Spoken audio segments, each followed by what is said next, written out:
Après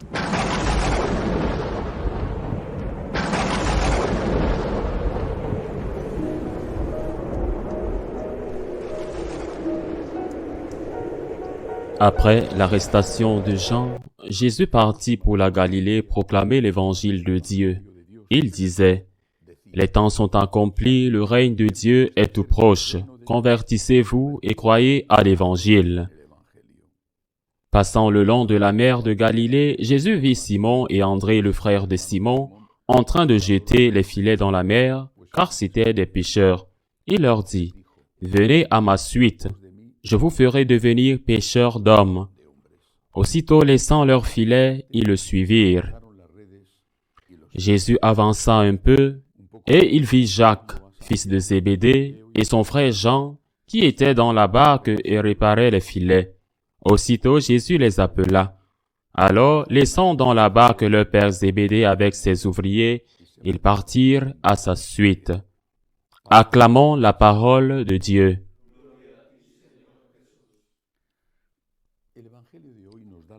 L'évangile d'aujourd'hui nous donne l'opportunité de méditer sur la vocation consacrée dans ce cas. Il y a aussi naturellement une vocation laïque, mais dans ce cas, la vocation consacrée. Nous parlons de la vocation de 4 des apôtres, André et Pierre, et Jacques et Jean. Nous devons voir les choses comme toujours avec les petits détails qui sont très significatifs. Tout d'abord, le Seigneur évangélise et il dit « Le temps est accompli », c'est-à-dire qu'il affirme que la situation est urgente. Le temps est accompli. Il ne faisait pas référence à la fin du monde. La fin du monde n'est pas encore arrivée et 2000 ans se sont écoulés. Il faisait référence à la nécessité d'évangéliser. La situation est sérieuse, le moment est important, le temps est accompli et cette annonce était liée à une invitation à la conversion.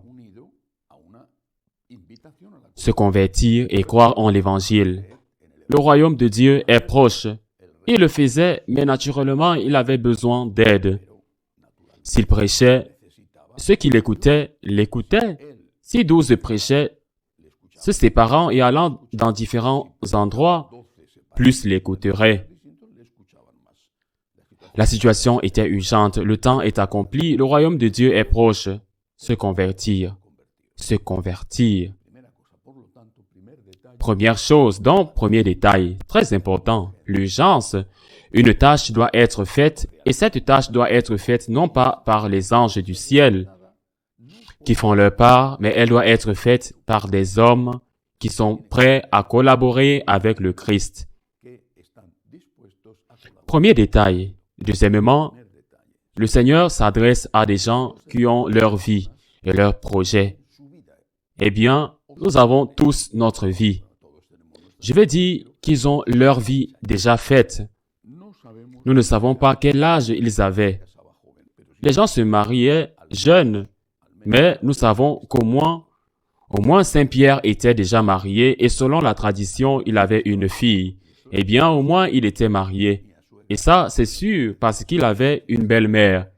Et on ne peut pas avoir une belle-mère sans être marié. Saint Pierre était marié. C'étaient 2 personnes qui avaient déjà une profession et une façon de gagner leur vie. Et ils avaient des projets simples. Peut-être d'acheter un meilleur bateau. Eh bien, peut-être d'acheter le meilleur filet pour pouvoir attraper des poissons et qu'ils ne se cassent pas. C'était des projets simples. Peut-être acheter un bateau, eh bien, peut-être avoir des filets pour attraper les poissons afin qu'ils ne se cassent pas. Leur projet, peut-être acheter une meilleure maison que celle qu'ils avaient. Ils avaient leur vie, leur plan, leur projet. Ce n'étaient pas de mauvais projets. Aucun d'entre eux n'était un criminel, un malfaiteur qui devait être sauvé d'une vie de péché. Cela s'est produit par exemple avec Saint Matthieu qui était un publicain, c'est-à-dire qu'il était collecteur d'impôts. Mais il volait une partie des impôts et la gardait pour lui. Dans ce cas, c'était de bonnes personnes, des travailleurs qui avaient leur vie faite. ou leur vie sur les rails. Jacques et Jean étaient probablement plus jeunes et n'avaient pas encore leur propre vie. Mais leur père l'avait, c'est-à-dire qu'ils travaillaient dans le bateau ou dans les bateaux de leur père. Par conséquent, ils avaient aussi un horizon plus ou moins préparé. Je serai un pêcheur comme mon père. Mon père a un bateau. Avec mon travail, je peux avoir un bateau. Je me marierai. J'aurai ma famille. J'aurai mes enfants. Le Seigneur ne demande pas à quelqu'un qui n'a rien à faire, qui n'a pas de projet pour sa vie,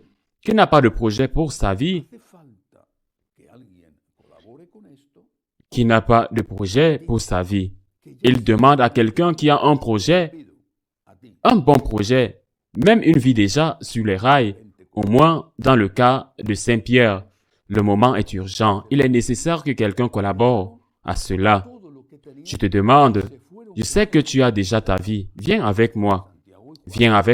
Et eux, l'Évangile dit, ont laissé tout ce qu'ils avaient et sont allés avec lui. Dans le cas de Jacques et Jean, il est dit, ils ont laissé leur père dans le bateau avec les ouvriers et sont partis à sa recherche. Mais pourquoi faire? Il le dit très clairement à Pierre et à André. Il leur dit, « Suivez-moi et je ferai de vous des pêcheurs d'hommes. » Il utilise le symbolisme du poisson, de celui qui sort les poissons de l'eau pour les offrir sur la table comme nourriture pour les clients. Mais maintenant, tu ne vas plus pêcher ces poissons qui sont encore pêchés dans le lac de Galilée et qui sont pleins d'épines, mais il va faire quelque chose de beaucoup plus important qui est de sauver les gens pour cette vie, pour qu'ils aient une vie meilleure ici et surtout pour la vie éternelle. 3 choses. Donc, l'urgence, il appelle celui qui a un projet de vie et il lui dit que son projet de vie qui est bon. Son projet de vie peut être transformé en quelque chose d'encore meilleur et cela peut paraître agaçant ou même offensant. Mais c'est ce que Jésus dit. Vous avez un projet de vie. Pierre, vous êtes mariés. Vous avez votre bateau. André, Jacques, Jean et puis les autres. Vous avez votre projet de vie. Je vous demande de m'aider à faire quelque chose qui est meilleur que ce que vous allez faire. Regardons-le objectivement. Au passé, ne regardons pas cette personne spécifique. Maintenant, dans le passé, regardons-la objectivement. Saint-Pierre, eh bien, être pêcheur me semblait être un travail très digne. Et le service qu'il rend à la communauté me semble être un service utile.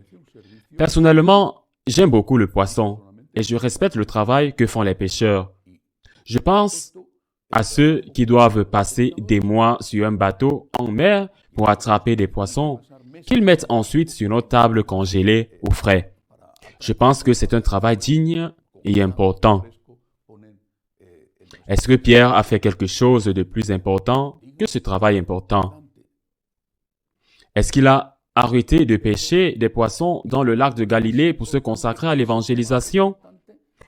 Je pense que nous dirions tous oui. Évidemment oui. Cela lui a coûté un effort. Cela lui a coûté un sacrifice. Sa famille a été au moins relativement abandonnée selon la tradition. Sa femme l'a accompagné, même s'ils n'ont pas eu de relations sexuelles. Mais sa femme l'a accompagné selon la tradition. Même sa fille. Je répète, selon la tradition. En tout cas, il avait un projet et l'a laissé pour quelque chose de mieux. André, Jacques, Jean, que serait devenu Saint Jean s'il avait dit à Jésus, « Écoute, j'ai mes rêves. Je connais une fille. Elle est très jolie. Je l'aime beaucoup. Et je suis pêcheur. Ce n'est pas la meilleure chose dans ma vie, mais c'est assez bien. Mon père est bien loti. J'aurai mon petit bateau demain. Je vais me marier. Je vais avoir mes enfants. » C'était quelque chose de valable. Je ne disais pas que je voulais me consacrer au vol. Non. C'était quelque chose de valable. Mais qu'aurait fait Saint Jean? qu'aurait fait Saint Jean?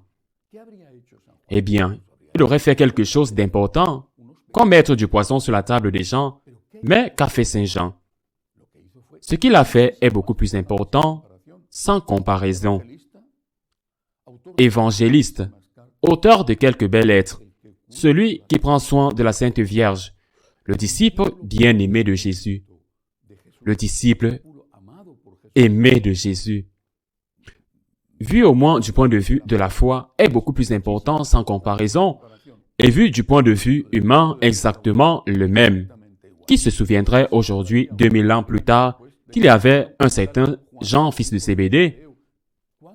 Combien de Jean, fils de Zébédée, ou fils de Pépé, ou fils d'Antoine, ou fils de qui que ce soit, il y en a eu, et ils sont passés dans l'histoire comme s'ils n'avaient pas existé, c'est-à-dire comme s'ils n'avaient rien fait. C'était sûrement des gens bien. Ce que notre Seigneur a fait, c'est de les appeler à faire un meilleur travail. Peut-être qu'ils auraient été des saints. Je ne sais pas. Mais certainement, de cette façon, il l'était. C'est Saint Jean, c'est Saint Jacques, c'est Saint Pierre, c'est Saint André.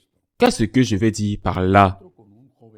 Quand je rencontre un jeune catholique, il n'y en a pas beaucoup, heureusement. Quand je rencontre un jeune catholique et que je lui dis, as-tu pensé à la vocation? En général, à de très rares exceptions près, la réponse est, j'ai déjà mon projet. Je veux étudier ou j'étudie ou j'ai fini mes études. Je suis déjà avec une fille. Je suis tombé amoureux d'elle. Elle-même. Nous avons un projet de vie où je n'ai pas encore de fille, donc je suis tombé amoureux, mais j'ai ce projet de vie. Je vais être médecin, ingénieur, avocat ou maçon. Eh bien, je vais me marier, avoir une famille. Je parle des jeunes catholiques pratiquants, avoir un projet de vie. C'est comme si cela devait devenir quelque chose d'inamovible. Ces gens avaient un projet de vie. Ce n'étaient pas des gens qui étaient assis sur une table en attendant que quelqu'un leur dise de venir me suivre parce que vous n'avez rien à faire et parce que vous n'avez aucune illusion pour faire quoi que ce soit. Ils avaient un projet de vie. Celui-là était déjà marié. Venez avec moi. J'ai besoin de vous. Regardez l'urgence. Regardez le besoin. Regardez qu'ils sont comme des brebis sans berger. Regardez que les gens ne savent plus que la vie éternelle existe. C'est ce que signifie le mot évangile. Une bonne nouvelle. Et la bonne nouvelle, c'est que Dieu vous aime, que Dieu nous aime et qu'il nous ouvre en grand les portes du ciel avec son sang versé pour nous. C'est la seule nouvelle qui mérite d'être appelée bonne nouvelle. Mais il faut que quelqu'un le leur dise. Il faut que quelqu'un évangélise. Mais est-ce que je dois renoncer à mes projets? Eh bien, oui. Oui, en effet. Faire quelque chose de mieux. J'insiste sur le fait que certains peuvent trouver choquant de faire quelque chose de mieux. Mais c'est la réalité. C'est ce que notre Seigneur a fait. Il les a invités à faire quelque chose de mieux. Vous ne serez plus un pêcheur de ces poissons, mais vous serez un pêcheur d'hommes. Et c'est quelque chose de mieux. Que se passe-t-il? Eh bien, nous avons peur. Peur de ne pas être capable. Peur de l'échec et aussi peur du sacrifice et de l'effort. Cette peur est légitime. La peur est libre. Vous avez peur. Que devez-vous faire? Eh bien, demandez de l'aide. Seigneur, je suis prêt. Compte sur moi. Je me rends compte de l'immense besoin des prêtres, du manque de prêtres. En ce moment où je parle, j'ai 3 évêques. 3. L'un d'eux est un cardinal qui m'a demandé d'envoyer des prêtres dans son diocèse. Que nous, franciscains de Marie, prenions une paroisse. C'est très urgent. Le besoin de prêtres est immense. Avez-vous vos plans et Dieu n'a pas de plans pour vous? Va-t-il gâcher ta vie ou va-t-il la transformer pour que tu puisses faire quelque chose de mieux? As-tu peur? Demande de l'aide à Dieu. Seigneur, j'ai peur de ma faiblesse. J'ai peur de l'échec. As-tu peur du sacrifice? Penses-tu naïvement, peut-être parce que tu ne connais pas la vie, qu'avoir une famille, avoir des enfants, un travail professionnel dans n'importe quelle entreprise n'implique pas un sacrifice, n'implique pas un prix à payer, n'implique pas un prix à payer? Parce que si vous pensez que se marier, avoir des enfants, aller au travail tous les jours est quelque chose qui n'implique aucun effort ou sacrifice, alors vous ne connaissez pas la vie. Bien sûr, il y a un effort et un sacrifice pour être prêtre, mais il y a aussi un effort et un sacrifice pour être marié. La seule chose que nous devons faire est de demander l'aide de Dieu. Et bien sûr, de fournir des moyens pour que la grâce de Dieu puisse porter du fruit. La situation est urgente. Autant ou même plus qu'à l'époque, la situation est urgente. Ils sont comme des brebis sans berger. Ils ont besoin de bons bergers. La situation est urgente. Le Seigneur vient à vous et vous dit, viens à moi, viens avec moi. Je sais que tu as tes projets. Je sais que tu as peur. Je sais que tu doutes de tes propres forces. Viens avec moi. Je dis, Jésus, je ferai de toi un pécheur d'hommes. Écoutons cette parole du Seigneur, cet appel du Seigneur qui a vraiment besoin de nous et qui a très besoin de nous. Ainsi soit-il.